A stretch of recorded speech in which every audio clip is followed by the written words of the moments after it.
All right, then we move up to our heart. So on the inside, I want you to move up and look inside at your heart. Breathe into your heart. Let's take a deep breath into our hearts. And notice if it's broken.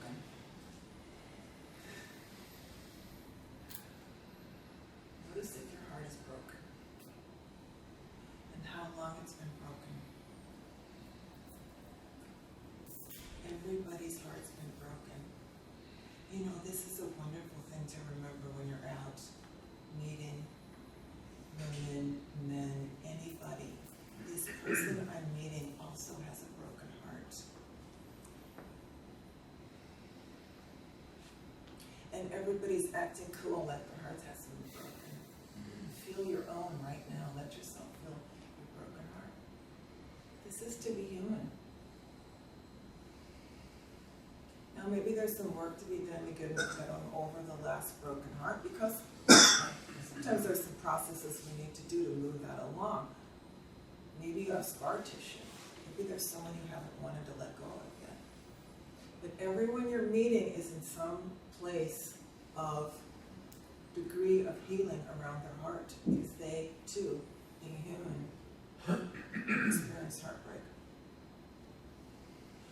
Now, what happens when you start resonating from this frequency is that love can show up for you. Relationships before this frequency are all about struggle,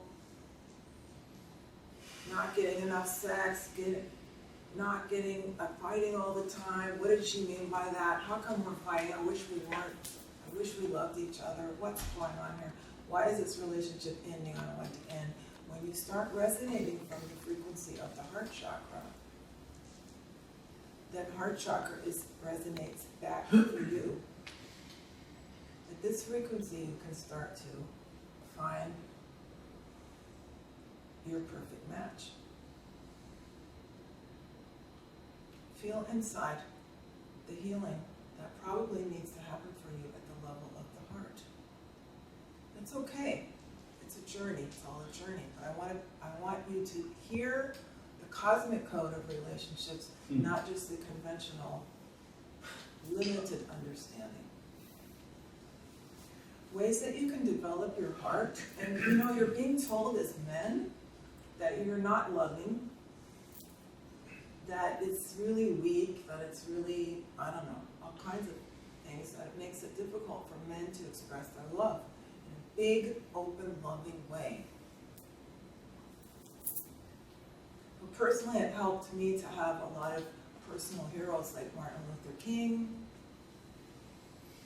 Cesar Chavez. I started thinking of these men who lived for love, who radiated love, changed my life with their radiance. So what that might work for you. I know one of the guys that I coach went out and got a dog, and he didn't get a cool third chakra dog, some hip dog that cost a lot of money. He went to the shelter and found a little dog that needed saving. And this has made him, since he got that dog, much more loving, allowed him to express his love much more. So when you work with this frequency of this radiance of love, when you want love to come back for you, when you're ready for a loving relationship, it's fun to do pickup. There was times I didn't even want a relationship. I just wanted to play. I just wanted to have a lot of guys. I had a lined up at one point. It was fun. At 2 points did I have a lineup. But then I didn't want to anymore. I really wanted the love of my life. And I attracted someone loving then. And I had to realize that most of my relationships that were really difficult, I had only been a half-loving person, and I didn't realize that at the time. So I attracted men who were half-loving. When I really took full responsibility, I saw those relationships sucked because I attracted men who were half-loving because I was half-loving. And I had to change that. I had to change that. All right, let's breathe into our hearts. And feel if you have willingness, you don't have to, but feel if you have a little bit of willingness to expand into your heart capacity. Mostly you're going to be talking about power moves and power things. This is great. There's nothing wrong with it. All the centers in the body need to be developed. But when you get ready to find love, this is where it is.